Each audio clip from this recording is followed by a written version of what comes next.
저는 오늘 자족이 주는 능력이다, 이런 제목으로 하나님 말씀을 증거하도록 하겠습니다. 자족이 주는 능력. 흔히 사람들은 돈이 많고 뭐든지 풍부한 것을 좋아하죠. 막 넘쳐나는 걸 좋아해요. 그러나 돈이 없고 궁핍하면, 뭐든지 부족하면 다 싫어합니다. 오늘 본문 빌립보서 4장 11절 말씀 보니까 사도 바울은 어떠한 형편이든지 자족하기를 배웠대요. 풍부할 때도 자족하고, 없어서 쪼달리고 부족할 때도 자족하고, 어떤 형편이든지 자족하기를 배웠다라고 고백하고 있습니다. 여기 자족이라는 뜻은 헬라어로 아우타르케스, 이것은 스스로 만족하다, 이런 뜻입니다. 두 가지 단어가 합성된 거죠. 아우토스, 자기 자신을 뜻하죠. 아우토스. 그 다음에 아르케오는 충분하다, 만족하다라는 뜻입니다. 사도 바울은 자기 스스로 늘 충분하고 만족스러운 삶을 살았다는 것입니다. 그는 궁핍하여도 충분히 만족하였고, 풍부하여도 충분히 만족하였고, 어떤 형편이든지 감사하면서 살았다는 거죠. 우리가 조금 돈이 없어 보세요. 벌써 왠지 모르게 불안하고 사람이 궁색해지고 쪼달리게 됩니다.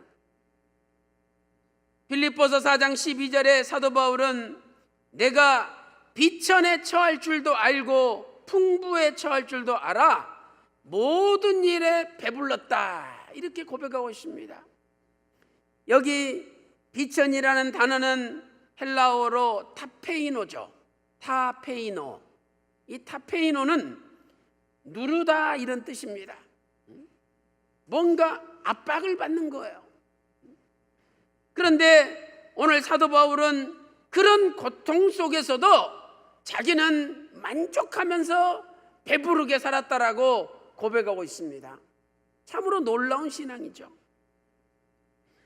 지금 오늘 본문은 사도 바울이 감옥에 갇혀 있을 때 쓴 편지입니다.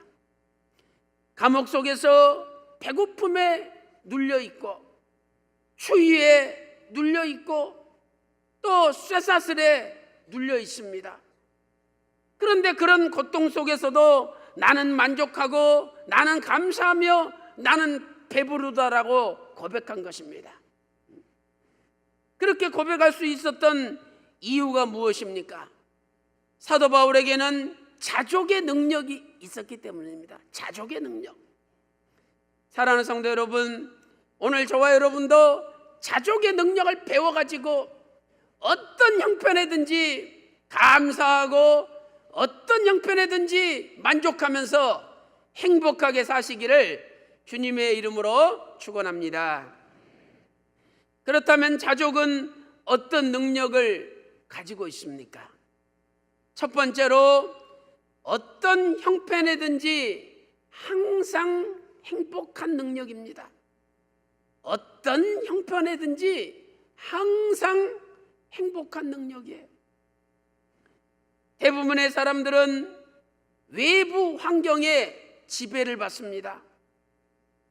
그래서 물이 부족하면 목말라 하고, 또 먹을 것이 부족하면 배고파하고, 돈이 부족하면 못 살겠다고 아우성을 칩니다.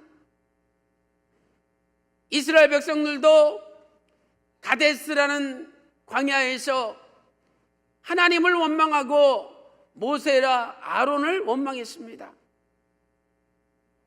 그 원망의 근저에 무엇이 깔려 있습니까? 그 원망의 근저에는 없다라는 겁니다. 없대요. 민수기 20장 5절 말씀 보니까 너희가 우리를 어찌하여 애굽에서 끌어내가지고 이 악한 곳으로 인도하느냐. 이곳에는 파종할 곳이 없고 무화과도 없고 포도도 없고 석류도 없고 마실 물도 없도다. 아무것도 없도다. 이렇게 하나님을 원망했던 것입니다. 사도 바울이 갇혔던 감옥을 생각해 보세요. 그 감옥에도 먹을 것도 없었죠. 마실 물도 없었어요. 자유도 없었습니다. 돈도 없었습니다. 그런데 사도 바울은 오히려 그 감옥에서 만족하며 감사하면서 지냈던 것이죠. 자족은 환경의 지배를 받는 것이 아니라 오히려 환경을 초월하는 것입니다. 아무리 우리가 어려운 환경 속에 산다 할지라도 자족의 능력만 가진다면 환경을 초월할 수가 있는 거예요. 어떤 환경도 사도 바울의 만족을 가로막지 못했습니다. 어떤 환경도 사도 바울의 감사를 가로막지 못했어요. 감옥이라는 비참한 환경도 사도 바울의 행복을 가로막지는 못했습니다. 그래서 빌립보서 4장 12절에 나는 모든 일에 배부르다라고 고백하고 있지 않습니까? 우리는 행복이 환경 때문에 주어지는 것이 아니라는 것을 알 수가 있는 것이죠. 그렇다면 행복은 어떻게 주어집니까? 오늘 사도 바울은 자족함으로 행복이 주어진다. 자족은 행복의 능력이다 하는 것을 말씀하고 있습니다. 그러므로 오늘 우리도 늘 만족하고 늘 감사해야 됩니다. 사도 바울은 데살로니가 전서 5장 18절에서 범사에 감사하라. 이는 그리스도 예수 안에서 너희를 향하신 하나님의 뜻이니라. 이렇게 고백하였습니다. 사랑하는 성도 여러분, 오늘 어떤 형편에 산다 할지라도 심지어 내가 빚더미에 눌려있고 건강에 눌려있고 병에 눌려있다 할지라도 오늘 사도 바울처럼 자족하는 능력을 배워가지고 오늘부터는 환경을 뛰어넘어서 오히려 감사하고 오히려 만족하며 행복하게 배부르게 사는 저와 여러분 되시기를 주님의 이름으로 축원합니다. 큰 두 번째로 자족의 능력이 무엇입니까? 두 번째는 모든 것을 할 수 있는 능력입니다. 놀라운 말씀이죠. 자족하기만 하면 모든 것을 할 수 있대요. 왜 우리가 맨날 못하고 맨날 주저앉습니까? 자족하는 마음이 없기 때문이라는 거예요. 빌립보서 4장 13절 보니까 내게 능력 주시는 자 안에서 모든 것을 할 수 있느니라. 참으로 위대한 선언입니다. 나폴레옹이 나의 사전에는 불가능이 없다라고 말을 했었죠. 그러나 그는 이 말을 이루지 못했습니다. 자기 뜻대로 되지 않은 일들이 얼마나 많이 있었습니까? 똑같죠. 사도 바울도 감옥에서 외투 한 벌, 그리고 성경 하나 가지고 쓸쓸하게 감옥에서 죽었으니까 사도 바울은 목이 달아나서 순교당하고 더 비참하게 죽었지 않습니까? 그런데 진짜 사도 바울은 내게 능력 주시는 자 안에서 모든 것을 할 수 있다라고 선포하였습니다. 나폴레옹의 말은 거짓말이지만 사도 바울의 말씀은 참 말씀이요 실제로 이루어진 말씀이에요. 그렇다면 어떤 사람이 모든 것을 할 수 있습니까? 첫 번째로 능력 주시는 자 안에 들어가야 합니다. 능력 주시는 분 안에 들어가야 돼요. 빌립보서 4장 13절 말씀 보니까 능력 주시는 자 안에서 내가 모든 것을 할 수 있느니라. 여기 안에서 헬라어 N 영어로는 in이죠. 내게 능력 주시는 분 밖에 있으면 아무것도 못한대요. 그러나 내게 능력 주시는 분 안에 들어가기만 하면 모든 것을 할 수 있대요. 그렇다면 내게 능력을 주시는 분이 누구입니까? 바로 살아계신 아버지 하나님이십니다. 빌립보 4장 13절에 능력 주시는 헬라어로 엔디나모오 현재 분사형이죠. 그러므로 살아계신 하나님께서 계속적으로 능력을 주신다는 뜻입니다. 이 하나님은 전능하신 분입니다. 전능하신 하나님께서 전능하신 능력을 계속 우리에게 주신다면 우리도 얼마든지 모든 것을 할 수 있다는 거예요. 이사야 40장 29절 말씀 보니까 피곤한 자에게 능력을 주시며 무능한 자에게 힘을 더하시는 하나님이라고 말씀하고 있습니다. 그렇다면 우리가 전능하신 하나님 안에 들어가는 것이 어떤 것입니까? 그것은 전능하신 하나님을 간절히 바라보는 거예요. 이사야 40장 31절에 오직 여호와를 앙망하는 자는 새 힘을 얻으리니 독수리 날개치며 올라감 같을 것이요 달려가도 곤비지 않고 걸어가도 피곤치 아니하리로다. 앙망은요 간절히 바라보는 겁니다. 간절히 바라보는 거예요. 오늘 어떤 형편에 처하든지 어떤 비천에 억눌려 가지고 고통 가운데 있다 할지라도 간절히 살아계신 아버지 하나님을 바라보면 우리에게 계속적으로 그것을 이기는 능력을 주신다는 거예요. 오늘 또 이 능력을 받아가지고 어떤 형편에든지 승리하는 저와 여러분 다 되시기를 주님의 이름으로 축원합니다. 또한 누가 모든 것을 할 수 있습니까? 두 번째는 자족하기를 배운 자입니다. 자족하기를 배우기만 하면 모든 거 할 수 있대요. 빌립보 4장 13절에서 내게라는 단어가 나온 내게, 다른 사람이 아니라 내게 능력 주시는 자 안에서. 사도 바울은 다른 사람이 아니라 나는 예수님 안에서, 아버지 하나님 안에서, 성령님 안에서 모든 것을 할 수 있다라고 고백하고 있습니다. 이 나가 어떤 나입니까? 바로 자족의 비결을 배운 나입니다. 오늘 우리는 자족의 비결을 배워야 돼요. 빌립보서 4장 11절 하반절에 어떠한 형편에든지 자족하기를 배웠노니, 빌립보 4장 12절 하반절에도 내가 배고픔과 궁핍과 풍부에도 일체의 비결을 배웠노라.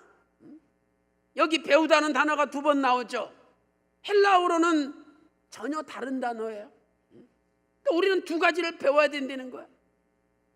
첫째로 빌립보 4장 11절에 배웠노니는 헬라어 만다노라는 단어입니다. 만다노, 이것은 경험이나 체험을 통해서 배우는 거예요. 만다노, 경험이나 체험을 통해서 배우다. 두 번째 빌립보서 4장 12절에 배웠노라, 헬라어 위에오, 이것은요 하나님으로부터 신비스러운 어떤 비밀, 비결을 배우는 거예요. 특별히 수동 완료형이 사용되었죠. 그러므로 하나님께서 자족의 비밀을 우리에게 가르쳐 주시는데 그걸 배워야 된다는 거예요. 사랑하는 성도 여러분, 자족의 비결을 배우기만 하면 그분은 모든 것을 할 수 있대요. 첫째로 경험과 체험을 통해서 배워야 된다는 거예요. 우리가 30년, 40년, 50년, 60년, 70년, 80년 인생을 살아왔잖아요. 그 인생 가운데 얼마나 많은 경험과 체험을 하였습니까? 우리는 그 경험과 체험을 뒤돌아볼 줄 알아야 돼요. 야, 내가 너무 욕심을 많이 부렸구나. 야, 그때 내가 너무 허황되게 살았지. 너무 낭비했지. 그렇게 경험과 체험을 통해서 배우는 사람은 자족하게 돼요. 그런데 하나님께서 인생의 수많은 경륜 가운데 가르쳐 주셨는데도 그걸 무시하고 지나가는 사람은 만족하게 살 수 없다는 겁니다. 또한 하나님은 하나님의 말씀을 통해서 자족의 비결을 가르쳐 주는 것입니다. 오늘 말씀처럼 내게 능력 주시는 자 안에 들어가기만 하면 모든 걸 할 수 있다는 거예요. 그러니 어떤 형편에도 감사하고 어떤 형편에도 만족하면서 살 수 있는 거죠. 그래서 오늘 또 양쪽에 발 걸쳐놓지 말고 이제는 완전히 하나님을 의지함으로 하나님 안에 들어가서 자족의 비결을 배워가지고 무슨 일을 하든지 뚫고 나가는 저와 여러분이 다 되시기를 주님의 이름으로 축원합니다. 큰 세 번째로 경건이 큰 유익이 되는 능력입니다. 경건이 큰 유익이 되는 능력이죠. 아니 우리가 예수님 믿은 지 5년, 10년, 20년, 30년, 40년 됐으면 좀 바뀌어야 되잖아요. 경건해져야죠. 그런데 왜 경건하지 못합니까? 그 이유가 자족하지 못하기 때문이라는 거예요. 자족하는 사람은 경건이 큰 능력으로 나타나요. 그런데 아무리 경건하다고 큰 소리 쳐도 만족하지 못하는 사람은 경건이 능력으로 나타나지 않는다는 말씀입니다.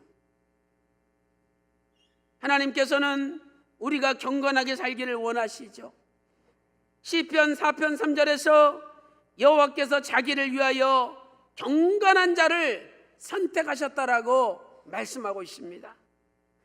디모데전서 4장 7절 말씀 보니까 경건에 이르기를 연습하라. 경건에 이르는 것도 연습, 훈련해야 된다는 거예요. 여기 경건은 헬라어로 유세베이아죠. 유세베이아. 이 유세베이아가 무슨 뜻입니까?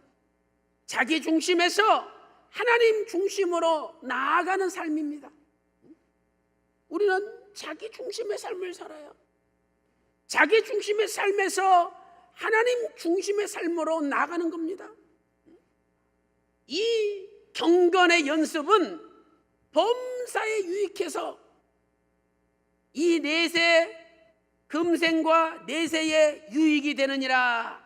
디모데전서 4장 8절에 기록되어 있습니다. 디모데전서 4장 8절 보니까 육체의 연습은 약간의 유익이 있으나 경건은 범사에 유익하니 금생과 내생에 약속이 있느니라. 공동번역 보니까 이렇게 말씀하고 있습니다. 경건한 생활은 모든 면에서 유익합니다. 그것은 현세의 생명을 약속해 줄 뿐만 아니라 내세의 생명도 약속해 줍니다. 이렇게 공동번역은 번역하고 있죠. 경건이 진정한 능력으로 나타나려면 경건에 꼭 한 가지가 붙어 다녀야 돼요. 그것이 바로 자족입니다. 자족하는 사람은 경건이 큰 능력으로 나타난다는 거죠. 우리는 디모데전서 6장 6절 잘 살펴봐야 됩니다. 디모데전서 6장 6절에 그러나 지족하는 마음이 있으면 경건이 큰 이익이 되느니라. 여기 지족하는 마음은 헬라어 아우타르케이아. 아까 우리가 살펴봤던 자족 아우타르케스와 같은 어근이죠. 그러므로 지족이 뭡니까? 자기 스스로 만족할 줄 아는 마음이에요. 자기 스스로 만족할 줄 아는 마음. 여기 큰이라는 단어는 헬라어 메가스로 엄청난 이란 뜻이죠. 그러므로 스스로 만족하고 스스로 감사하고 스스로 넉넉하게 느끼는 마음을 가지면 그분에게는 경건이 엄청난 능력으로 나타난다는 거예요. 참으로 놀라운 말씀 아닙니까? 그렇다면 진짜 경건한 사람은 어느 정도까지 만족합니까? 디모데전서 6장 6절 다음에 6장 7절 8절을 읽어야죠. 6장 7절 8절에 이렇게 말씀하고 있습니다. 우리가 세상에 아무것도 가지고 온 것이 없음에 또한 아무것도 가지고 가지 못하나니 그러므로 우리가 먹을 것과 입을 것이 있은즉 족한 줄로 알지니라. 산하성도 여러분, 솔직히 우리는 다 부자입니다. 왜? 태어날 때는 적신 벌거벗은 몸으로 이 땅에 왔죠. 아무것도 안 가지고 있었어요. 그런데 지금은 옷도 있죠, 신발도 있죠, 가방도 있죠, 목걸이도 있죠, 반지도 있죠, 시계도 있죠, 넥타이도 있죠. 너무너무 가진 게 많아. 다 태어날 때보다는 부자 된 거예요. 그리고 우리는 또한 하나님 나라 천국에 우리에게 주시기로 예비된 하나님 나라의 기업이 있는 것입니다. 그래서 오늘도 맨날 나는 없다, 가난하다, 부족하다 이렇게 불평하지 마시고 내가 이 세상에서 제일 부자요, 제일 많이 가진 자요, 제일 행복한 자다 고백하면서 날마다 하나님께 영광 돌림으로 여러분 인생 가운데 경건이 큰 능력으로 나타남으로 이제는 내 중심이 아니라 하나님 중심으로 이제는 세상을 닮아가는 것이 아니라 아버지 하나님을 닮아가는 저와 여러분이 다 되시기를 주님의 이름으로 축원합니다. 결론적으로 자족의 비결은 예수 그리스도이십니다. 자족의 비결은 예수님이시죠. 자족하지 못하는 사람들의 특징을 보세요. 항상 입에서 없다 없다 없다 말을 합니다. 있는 걸 바라보기보다는 없는 걸 바라봐요. 아까 민수기 20장 5절에도 5가지가 없다 그랬잖아요. 파종할 곳이 없다, 무화과가 없다, 포도가 없다, 석류가 없다, 마실 물도 없다. 없다라고 고백해요. 이런 사람들은 항상 없다라고 이야기하죠. 야, 나 돈 없어. 야, 나 능력 없어. 야, 나 집 없어. 야, 나 재주 없어. 나 힘 없어. 맨날 없대요. 그러나 자족하는 사람, 만족하는 사람, 행복한 사람의 입에서는 항상 있어가 반복되어 나오는 거야. 야, 나 은혜가 있어. 나 믿음이 있어. 나 예수님 있어. 나 말씀 있어. 얼마나 가진 게 많아요. 야, 나 기도가 있어. 나는 소망이 있어. 나는 천국이 있어. 응? 얼마나 있는 게 많아요. 진정한 자족이 무엇입니까? 그것은 자기 스스로의 감정으로 만족하는 것이 아닙니다. 진정한 자족은 예수 그리스도께서 계시기 때문에 그분으로 인하여 모든 것이 충족되는 거예요. 예수님이 계시니까, 모든 것의 모든 것 되시는 예수님이 계시니까 그분으로 모든 게 충족되는 거, 이것이 진정한 자족입니다. 그래서 사도 바울은 고린도후서 6장 10절에 나는 근심하는 자 같으나 항상 기뻐하고, 나는 가난한 자 같으나 모든 사람에게 부요하고, 나는 없는 자 같으나 모든 것을 가진 자로다 라고 고린도후서 6장 10절에 고백하였습니다.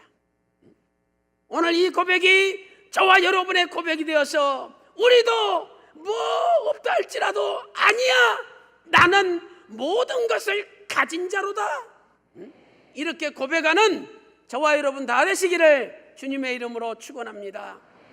우리가 어떤 자예요? 모든 것을 가진 자예요. 얼마나 멋있습니까? 우리는 모든 것을 가진 자예요. 사도 바울에게는 다른 아무 것이 없었다 할지라도 모든 풍요의 근원 되시는 예수님이 계시기 때문에 모든 것을 가진 자라고 고백한 것이죠. 이 세상에 아무 것이 없다고 할지라도 예수님만 계시면 끝이에요. 예수님만 계시면 만사 오케이예요. 예수님만 계시면 땡이에요. 예수님만 계시면 다 되는 겁니다. 오늘 또 이 예수님을 여러분 가정에 진심으로 모심으로 이제부터는 없다 불행하고 늘 만족하지 못하게 살지 마시고, 이제는 다 모든 걸 가진 자로다. 이 세상에 나보다 더 많이 가진 사람이 누가 있느냐? 야, 참 나 행복하다, 이렇게 느끼면서 스스로 만족하고 하나님 앞에 감사하시기 바랍니다.